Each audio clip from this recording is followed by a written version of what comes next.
Comment Pierre fait des multiplications avec des petits cailloux? Bonjour, c'est moi, Pierre. Ouf, ça y est, on a réussi notre première multiplication.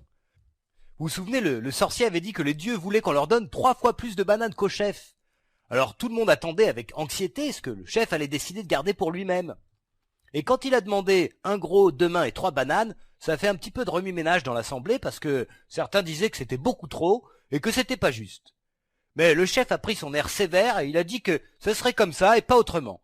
Et puis il a jeté un regard noir vers le sorcier. Alors tout le monde s'est tourné vers nous, et oui parce que, évidemment, les calculs, on était les seuls à pouvoir les faire.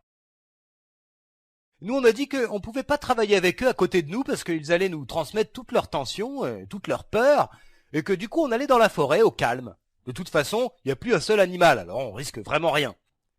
Et en fait, on est parti en cachette retrouver Amandine. On lui a expliqué le problème, et puis on s'est mis au boulot tous les 4, et on a rapidement écrit 3 fois le nombre, un gros, 2 mains et 3 bananes, et puis on a fait les regroupements. Et on a trouvé qu'il fallait donner au dieu un mammouth, 3 mains et 4 bananes. 3 fois plus que le chef, c'était ça. Si vous n'êtes pas convaincu, vous pouvez refaire les calculs, comme on l'a fait dans l'épisode 5. Alors, on a fait l'offrande, et le sorcier est parti tout seul sur sa colline. Il a dit que les dieux ne voulaient parler qu'à lui seul.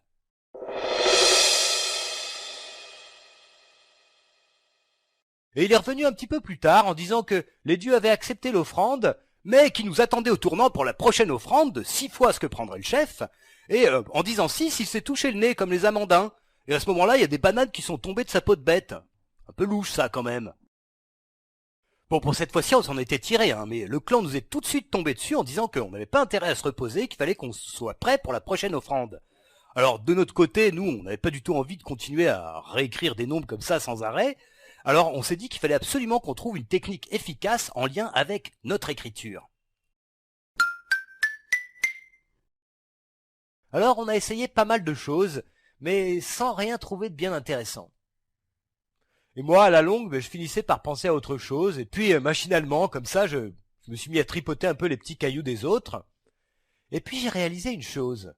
Quand on fait une ligne, et puis une autre de la même longueur, en fait, on multiplie le nombre qu'on a mis en ligne par 2. Par exemple, ça, là, c'est 6 fois 2.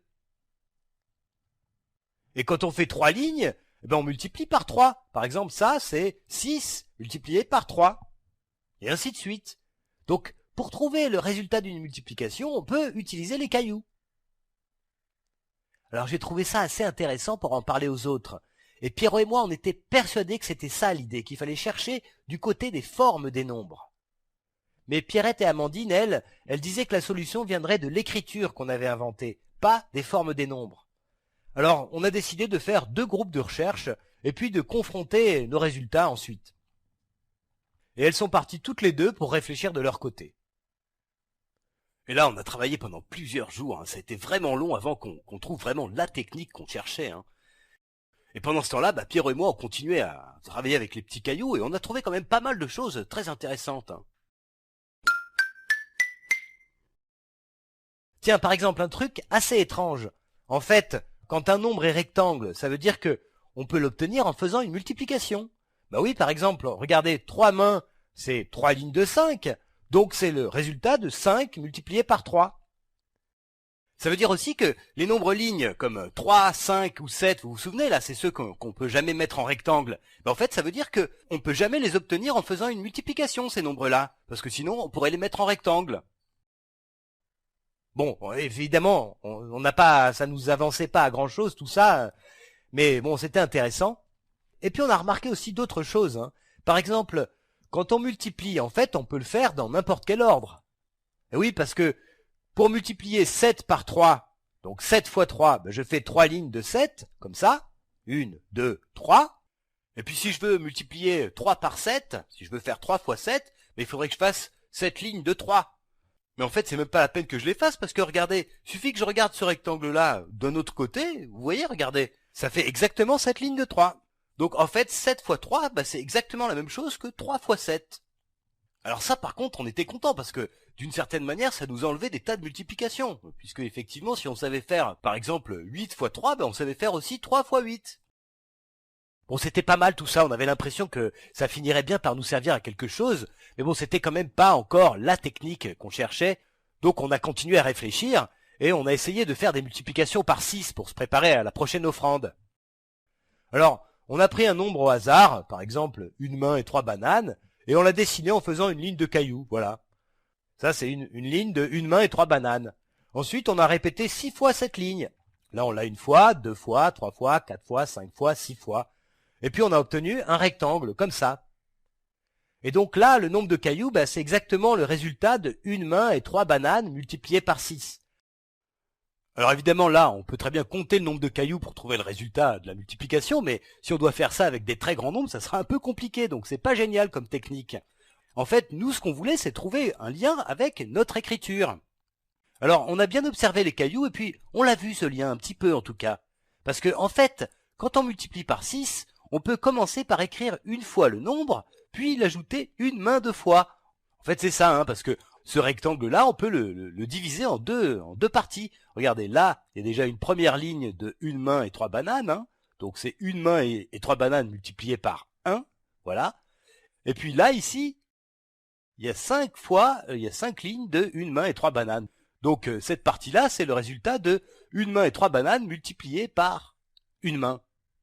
Donc finalement, si on veut multiplier un nombre par 6, donc par une main et une banane, on peut déjà le multiplier par 1, et puis par une main, et on additionne les deux résultats. En tout, on aura bien écrit 6 fois le nombre. Donc on l'aura bien multiplié par 6.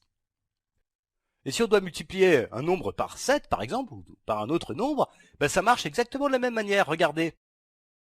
Si je dois multiplier une main et 3 bananes par 7, il faut que je l'écrive 7 fois. Donc il faut que je fasse 7 lignes de une main et 3 bananes. Donc là, je l'ai déjà 6 fois, j'ai déjà 6 lignes de une main et 3 bananes, donc il faut que j'en rajoute une.